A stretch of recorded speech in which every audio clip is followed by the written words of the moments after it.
Welcome to a brave new world.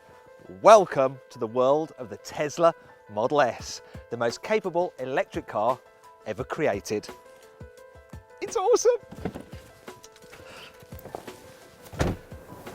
It has a claimed range of up to 312 miles and delivers enough performance to out-accelerate a Porsche 911 Carrera S.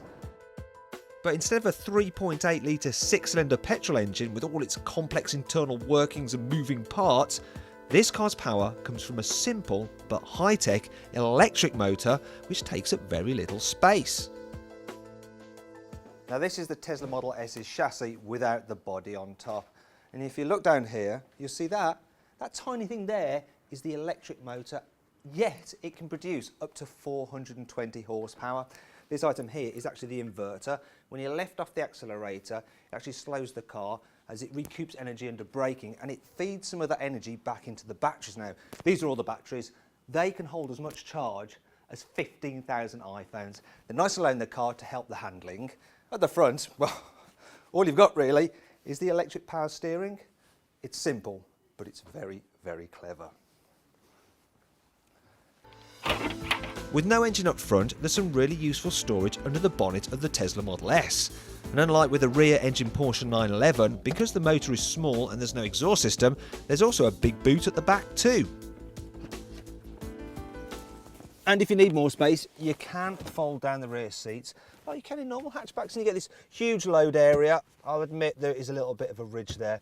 Slightly annoying, but I'm going to forgive it because, well, check this out. On normal cars, just under here, you have a secret hidey hole. But you can upgrade that to this feature and it is brilliant. Check this out.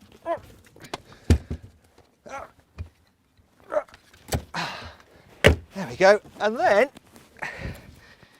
you have some chairs for two kids. This is awesome. Let me just shut this down, see what kind of room I've got here. Oh, wait a minute. This is not good. This is definitely not good. Yeah, I want to get out now. Can you let me out? I want to get out. It's not good here. Thankfully, my camera woman did eventually decide to let me out of the back so I could show you what space is like here in the rear seats. Well, I have to say, they're brilliant for adults. Now, this seat is level with my usual driving position there. And as you can see, I've got lots of knee room. You may have noticed that, well, my knees are a little bit up round my ears, look. And that's because the floor is quite high because you've got the batteries underneath there. That also means that headroom, well, there's not loads of it, but it's all right. I think 6-footers will just about be okay in the back of this car. But it's got a lot of things going for it because, look, you've got a completely flat floor there. You've got this cutaway here. This seat is nice and flat as well, so the person in the middle seat, well, they don't feel hard done by at all. You can genuinely carry 3 adults in the back of this car and they will be comfy.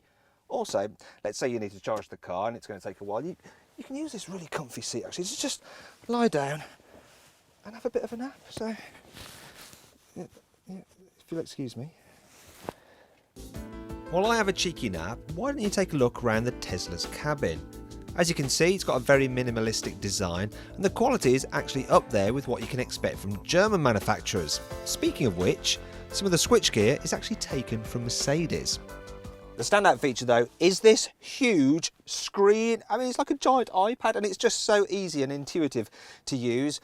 With the nav, you just input your address. It uses Google Maps and it will show where the traffic black spots are. And you can, well, because it's so big, you can actually just move the map around and find your own little rat runs there. It's really good, that feature. Now, if you do lose signal, because it runs on 3G, if you lose that signal, it doesn't matter because you have normal sat-nav using GPS and you get the directions up there on the instrument binnacle, so you don't have to worry. Like I said, you've got 3G, so you can go on the internet, you can surf the internet. We're on Auto Express's YouTube channel there, but you can't watch videos in this car for safety reasons, obviously. Now, you can also control all the car's functions through it. So we've got the climate control down here. If I press this button, I can do things. I can alter the height of the air suspension. I can alter the extent of the regenerative braking. I can change the weight of the steering. You can do some other stuff as well. For instance, here we go, sunroof. I can open the sunroof if I want using this control. I mean, it's all just so high tech, it's brilliant. I think I've said brilliant quite a lot in this review already, haven't I? Then there's the smart key. You just keep it in your pocket. When you put the car in park and walk away, it just turns itself off.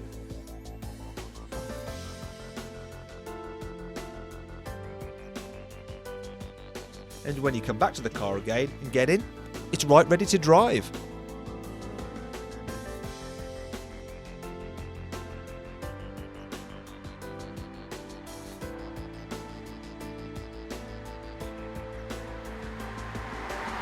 So then, the drive, well, let's just say that the way this Tesla Model S feels to drive, you'd think that Tesla have been making cars for decades and decades. In fact, it's a little bit embarrassing that the chap who originally invented PayPal, Elon Musk, then thought, do you know what, I fancy making an electric car. So that's what he did with this car, and he's gone and done it better than Mercedes, VW or BMW can. I drove this very Model S on a 600-mile round trip to Wales and found it comfy when cruising and fun when I wanted to chuck it through some corners, even though it actually weighs over 2 tons. You can probably tell as well, it's also very, very quiet in here. I mean, the only thing that you really notice when you're travelling at speed is that if you're on rough surfaces, you get a bit of tyre roar, but it's mainly just from the back wheel, so yeah, if you're in the front, you don't really notice it at all. At the moment, you can get the Tesla Model S with 2 battery sizes and 2 power outputs, although a dual motor version with 4-wheel drive and up to 700 horsepower is on the way. That should be totally mental, as even this 420 horsepower P85 model can do 0 to 62 miles an hour in just 4.2 seconds. But this car actually feels even faster than those numbers suggest, because the electric motor, it gives you maximum thrust the moment you put your foot down. So let's say you're just cruising along at 40 miles an hour, you want to overtake someone, you floor the throttle, and well, the acceleration is just mind-boggling. I mean, the best way for me to describe it to you is, well, have you seen the film Star Wars? Well, you know that bit where they put the Millennium Falcon into hyperdrive and they make the jump to light speed, and all of a sudden it's like, and everything just goes blurry? Well, it's kind of like that. This silent, instant acceleration is terribly addictive, but you have to be careful, as driving like this devours charge like a false earth. Now, it's the same with any car. The faster you go, the quicker you use your fuel. However, running low on petrol or diesel isn't really an issue, as there's plenty of places to fill up. Not so with an electric car. The most common option of charging the car is through a normal main socket with a 3-pin plug. The only problem is that the rate of charge is so slow and the Tesla's battery is so huge that it only charges the car at a rate of 4 miles of range added for every hour charged. And I can walk at about 4 miles an hour, so that seems largely pointless. A much better option is to use one of these rapid chargers, which you find at many motorway service stations. Now, if you use AC current, they'll charge the car at a rate of 70 miles of range added for every hour charge, which is much better. What you normally do is use one of these little cards here, and you just scan in and it lets you charge the car. Unfortunately, this particular charger has gone offline, so it's not working. And if I was running low on battery, that means I'd be stuck. The best bet though is a Tesla Supercharger. These can charge at an incredible 440 miles an hour. Trouble is, they're quite rare here in Britain. But as more superchargers come online, the Tesla Model S's appeal will undoubtedly increase here in the UK. But even then, charging takes a lot longer than filling a normal car with fuel. And that's why my journey to Wales took a lot longer and a lot more planning than if I'd gone in a normal petrol or diesel car. I also found out that even though this car is supposed to be able to do over 300 miles on a fully charged battery, I actually only got 200 miles, and that was despite the fact that I stuck pretty much religiously to the speed limit. There are a few other annoying things as well, like how in-car storage is limited. There's no door bins, the glove box is quite small, and the cup holders won't fit larger drinks. Yes, there's a big space between the front seats for stuff, but when you accelerate, it all slides about. After spending quite a lot of time with this car, I've noticed a few problems, such as the thick A-pillars and the way they're steeply raked. It gives you quite a bit of a blind spot when you're putting out a junction, so you end up kind of going like that, trying to look around them.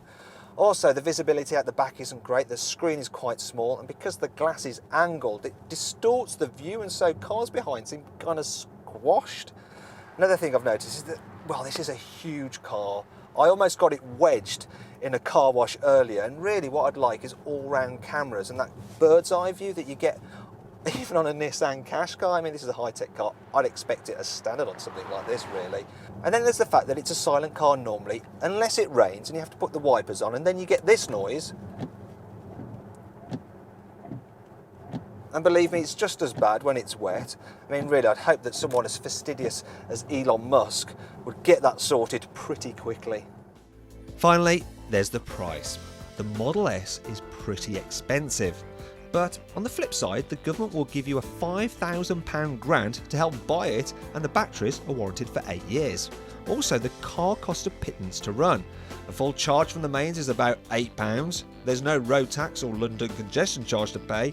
And if you have it as a company car, you will pay less tax on a Model S than you will on a 2-litre diesel Ford Focus Zetec. Then there's the car's green credentials, but really that depends on where you get your electricity from. But forget about the arguments of how eco-friendly or not this car is. That's not the main reason to get it. The main reason to buy a Tesla Model S is for the way it drives, because it is just awesome. In fact, this is one of my favourite cars I've ever driven in my entire life. And if you can afford one and your lifestyle fits the limitations of charging the car, buy one now. You will love it, I guarantee it. If your lifestyle doesn't fit this car, then check out our reviews of the Porsche Panamera by clicking up here, or the Mercedes CLS by clicking down there. If you click down here, you can see our very latest video review, and if you click up there on our logo, you can subscribe to our channel.